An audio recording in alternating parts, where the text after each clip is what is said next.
Welcome back to Han Took Shots First. We're here to talk about more news, kind of. And what we can do, what we can talk about. Yeah, there's been an update. We were recently talking about new projects coming out and whatnot.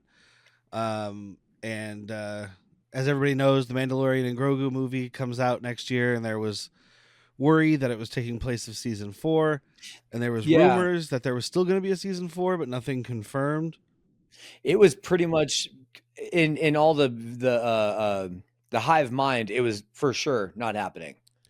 Yeah, The Mando Grogu story was going to wrap up with this movie and be and I think I done. said it last time, but I understand their thought process of like you take this popular property and you use it to resurrect your theatrical stuff, but it's a television show, so to have it finish in an entirely different format than how it began and have that be the conclusion, there's no way you get a satisfying conclusion to 3 seasons of TV from an hour and a half, 2 hour long movie.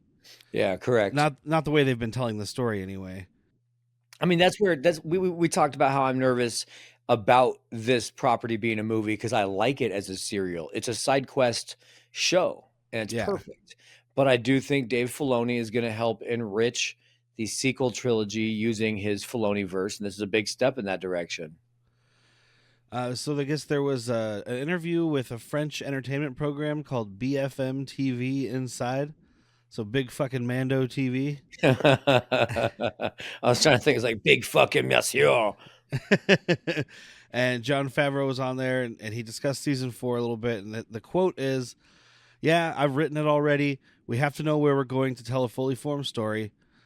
Now, did he learn from George Lucas? Yeah, I Right. fucking wrote it, dude. That's what I was thinking too. It's like so fully formed, like you have a fucking notebook. You're like you got it all fleshed out in your notebook. I hear you, Candy. She's so mad at George Lucas too. Yeah. It's like you didn't have shit written down, George. Sorry, YouTube. My dog is barking at my stepdaughter, who was already home. So, but yes, he said we had mapped it out, Dave and I. That being Dave Filoni, of course. He just calls him Dave. They're good friends. Yeah, they read each other bedtime stories. It's fine. He says, and then you slowly just write each episode. So I was writing it during post production because all of it has to feel like a continuation and one full story. Yeah. And he also discussed how they had to account for other projects and how they would affect the show and vice versa. So the MCU thing, thinking about how everything ties together, but hopefully not trying to lean so heavy into the. Remember when that happened? Right. We don't need to. So this is what worries me. We have some leaks, and all right, I don't love talking about leaks. So if you don't want to know, I'm going to give you a couple seconds to turn off right here. We've got leaks for the Mando Grogu movie. All One, right, two. you've got your time. So the leak is that it's going to be them going to save Rhoda the Hutt, who was in the Clone Wars cartoon as a little tiny. There we go, little Huttling, by the way, which sounds racist, but that's what it is. That thing is part of the reason I didn't watch the cartoon. And I get that. I get that, especially because that storyline's so stupid. What's her name? Ahsoka and Anakin have to like save this from other bounty hunters, and it gets sick and it throws up, and it's just the worst. But And that's the movie, right? So that's like at the right, beginning of the show. well, this is going to be a aged up Road to Well, the Hut, yeah. right? But that little blob thing is why I didn't watch it. Hmm. Part of it. And we'll get there, and you can even look at me and go, "See, told you so," and I'll go, "Yeah, you did. This is garbage." But the villain of the movie is supposed to be Embo, one of the bounty hunters who we also saw in Clone Wars. There's Embo. He's I'm not really versed on his race, Kazu or Kazayu or something. It's It's pretty pronounced badass. it's pronounced Kung Lao. He's a Kung Lao. He's got the hat, He's got so a bowcaster blaster, so already we know a badass. I also got another picture just because it was fucking sweet, and couldn't find the artist because this is clearly like an online person. Oh yeah, and But he's got his dog has a name that has reference to something. I'll have to look it up later. I would actually like to do a deep dive on that cat. He's one of my favorite new bounty hunters. Very talented. But anyway, the leak is that he is after Rhoda the Hutt to wipe him out, and Grogu and Mando have to save Rhoda from him. I think that's a misdirect. He's not a villain. He's an anti-hero at best. Like, he's a bounty hunter. That would not make for a proper villain of the movie. So I think there's something else that we're going to see here. Well, there was that other thing that you sent me where they were discussing. So I guess there's like a new Smuggler's Run ride that they're doing, or a new version of it, releasing the same day as the movie, yeah, April and 22nd. it's going to I be a believe. Mando and Grogu leaning thing, but like it's not going to it's they already said it's not concurrent to the events, or it is concurrent to the events of the film. It's not going to be a ride version of the film. Right. But they were talking about that. So like now this person was speculating about people who would be involved, and they were talking about Thrawn and all this stuff. So maybe this guy's there, Embo, and yeah. then we've got Thrawn back in the main universe, so maybe he's there because they were saying he would be there. Thrawn, by the way, Right. or as we know him better, Thrawn. You know what? It's too perfect because he was always behind the scenes pulling the strings. Oh man, what a chiss! What a But piece of Thrawn, chiss. I guess, because he wasn't. I mean, okay, I don't know. I didn't watch the cartoons. Okay. But in the books that I have read, which is the new Timothy Zahn books, I didn't read all three of them.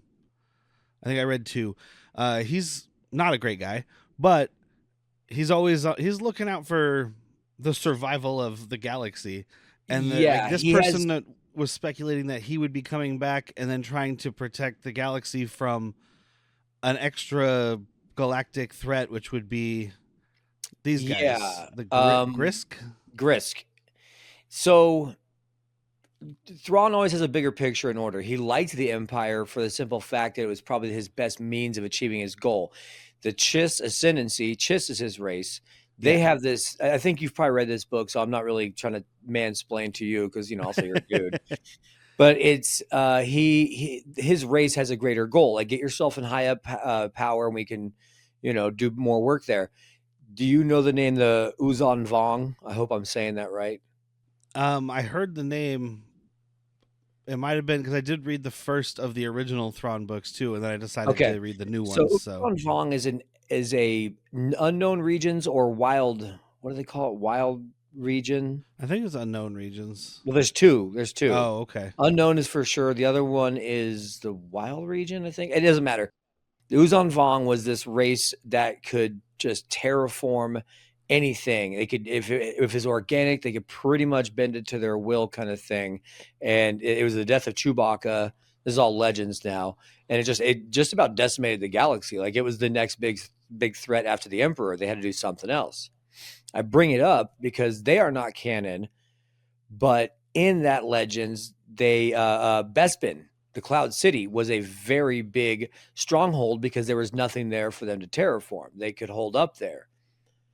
The Grisk could be our new canon placeholders for Uzon Vong. Yeah, that's what they were saying. There was something about like a gas. I mean, that's just cool, right? There was a gas that they wanted to harvest or whatever that was like something that was a lot of the upper atmosphere of Bespin was made primarily from that or whatever. And so then Thrawn would be there to try to stop them, basically. Pedophile, no steal my gas, pedophile. I'm here to eliminate every part of the Galactic Empire. We spend too much money. Dude, we have to hire Starlink. I don't think you understand how deep your parallels go, because the Emperor was a xenophobe, much like our president might be, but his next Grand Admiral was an alien himself working for the guy trying to get rid of aliens. It parallels so well. And if people don't believe me, I mean, look at this. That's the same guy. Yeah, well, Mikkelsen's hotter. Well, yeah, but I mean, with the makeup and the hair. Yeah. And the glowing red eyes. They both have those. One just has contacts in right now. But yeah, I think that we are going to try. We do need to have something set up, because obviously they've milked the Skywalker saga. We saw that with 7, 8, 9, especially because of how 9 was well written and received, that it we can't go back there. You know, I think it's also Yeah. why they're dialing back on the Rey, because you ended it with Rey Skywalker, stupidest thing ever. So now you need some big threat that is not the Emperor, it's not the First Order, it's not the Empire. It has to be something else. And we can explore that with Ahsoka. Ahsoka, Ezra Bridger, like a bunch of them, they're all in this fucking new galaxy. Show us alien races we've never seen before. Yeah, and there was talk too that they get maybe this, at least the ride, maybe not the movie. They're not sure. Will be bringing in, because you see the Millennium Falcon in their concept art. Yeah. So they are talking about bringing in legacy characters, but to what extent? Well, I don't know. And we're not going to de-age Harrison Ford, are we? that's one of the things they were talking about is, are they going to de-age Harrison Ford, or are they going to bring in guy whose name, whatever his name is, I can't remember. Eldridge, Alden Einrich, something like that. Alden Einrich. Yes. Sounds like a Nazi to me, dude. Because they are talking about having, if they have Lando, it'll be Donald Glover. Yeah. Oh, because he's working on a movie or a show, something. The video I was watching said a movie, but the picture behind him said Disney Plus original, which would be a show. Well, I think it was penned as a movie initially, but then I think they had him and his brother working on the script to turn it into a streaming. Well, you know what script they need to get to work on? I should have seen that coming. I don't know. Like a blind porn star, I never saw it coming. But yeah, I mean, it could be cool if they bring them in. Like, there's speculation that it would be like they would have Han Solo, Lando, and even Kira brought in, because there is not going to be a Solo 2, obviously. No, there will not be. And Kira, I mean, honestly, dude, she still looks, I think, about the same age. Like, she looks good enough that you could do this. Yeah. Or she looks age appropriate for her character's growth. Yeah. I wouldn't mind that. Like, I know I said that we were moving on from the Skywalker thing, but that doesn't mean, dude, you give me Donald Glover's Lando Calrissian any day of the week and any property you can fit him into, and I'm fine with it.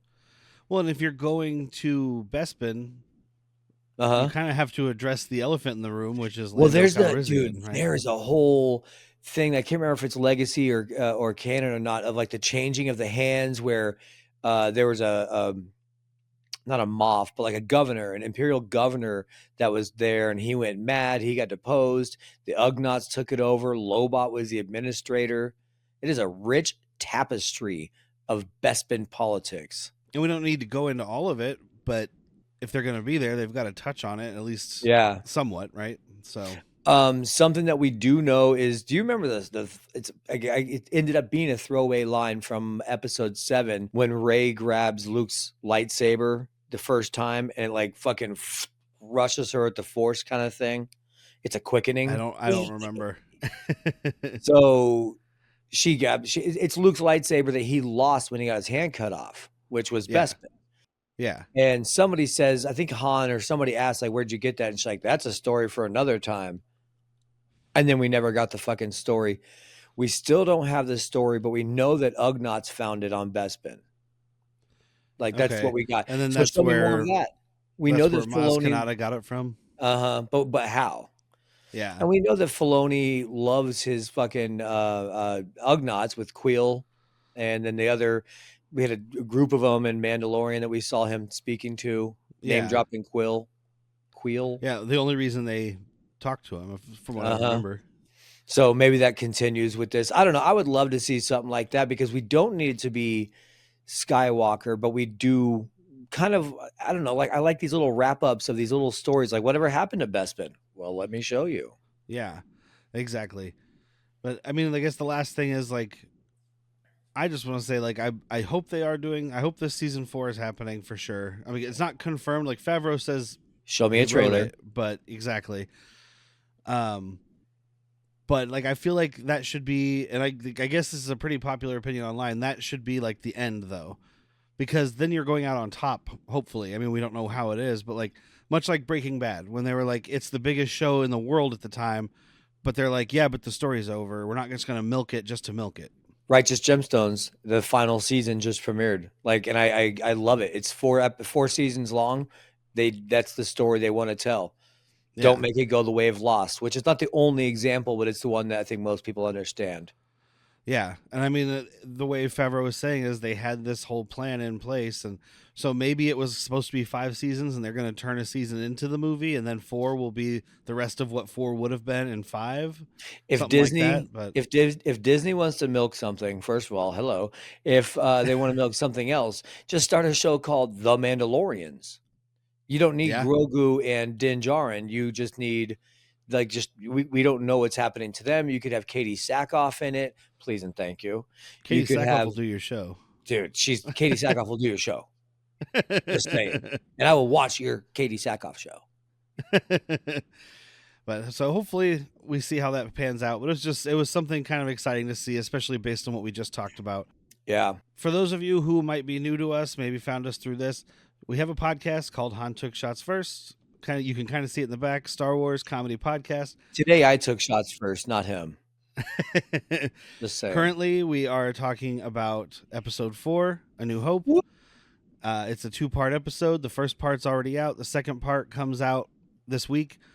And then in 2 weeks after that, because we do them every other week, because we have another podcast. Bi-weekly. And I don't have an infinite amount of time.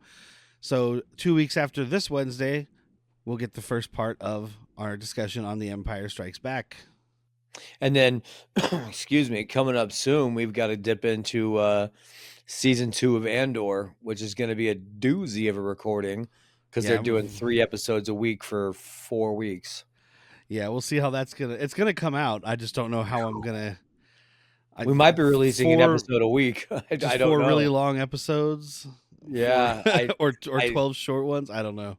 We'll try. We'll try. Yeah, we'll get there. But join us on that journey as we do get there. Yes, thank you for joining us. Thank you for listening. Thank you for watching. Go check out our podcast. We love you guys, even if we don't know you, because we don't. Houdini!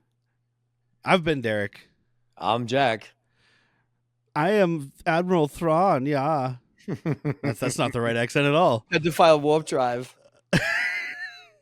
Have a good night.